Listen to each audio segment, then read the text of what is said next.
So I was lucky about 3 weeks ago. I actually got to go see Tick, Tick, Boom in theaters with my girlfriend because she knows how much of a crush I have on Andrew Garfield. I mean, the man made out with Ryan Reynolds. Like, that's pretty hard to beat. It just blew me away. And I was so excited going out of the theater. I was like, this film is amazing. This is gonna be, everyone's gonna love this. This is going to explode. It's gonna be fantastic. And then I went and looked at the soundtrack on YouTube and noticed most of the songs barely cracked 100,000. It feels like it's just been completely blown over, and that is a crime. Anyway, for those of you unaware, Tick, Tick, Boom is a film released earlier this year that follows the very strange and hard life of Jonathan Larson. And yeah, the film revolves around his creation of his one-man show, Tick, Tick, Boom. And no, the film is not about writing musicals.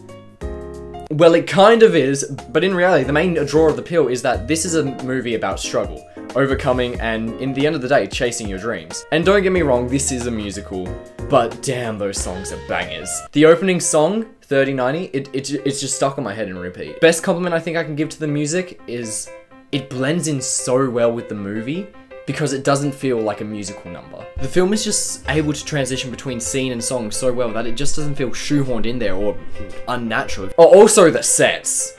Oh my god, the set design of this, the lighting, the visuals, it's I love it so much. There's a great one where it's like, I believe it's Sunday, and the diner just like opens up into this massive stage and it's stunning. This film is, good design. So the main driving force of the film is that John is about to turn 30 and he feels like he has accomplished nothing. It's basically John trying to make his mark. He wants to make something he's proud of. He wants his musicals to be recognized. Everyone who's ever had a dream knows the struggles that come with it and the challenges that seem impossible to overcome when we want to achieve it.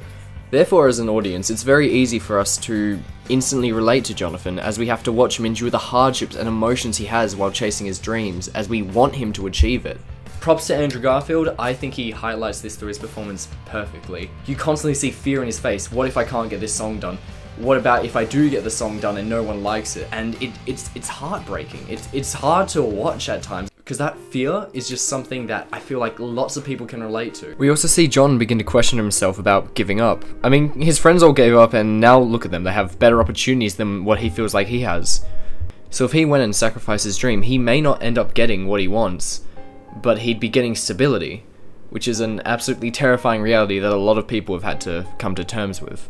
Now, the next part I'm going to be going into is a little bit of spoilers for one of the major twists of the film. If you don't want to be spoiled, leave now, go watch it on Netflix. Trust me, it's a fantastic film, you're going to enjoy it. If you've watched the film, then you know by the middle of it, John has successfully written his first musical, and it appears to be a success. People are loving it, people are praising him. He feels like his dreams are finally starting to come true. So he goes back to his house and he just waits for his agent to call with all the great opportunities coming his way. And then when his agent finally calls, it's not to say, hey, congratulations, people want to buy your work. It's your work is great, but it's not good enough.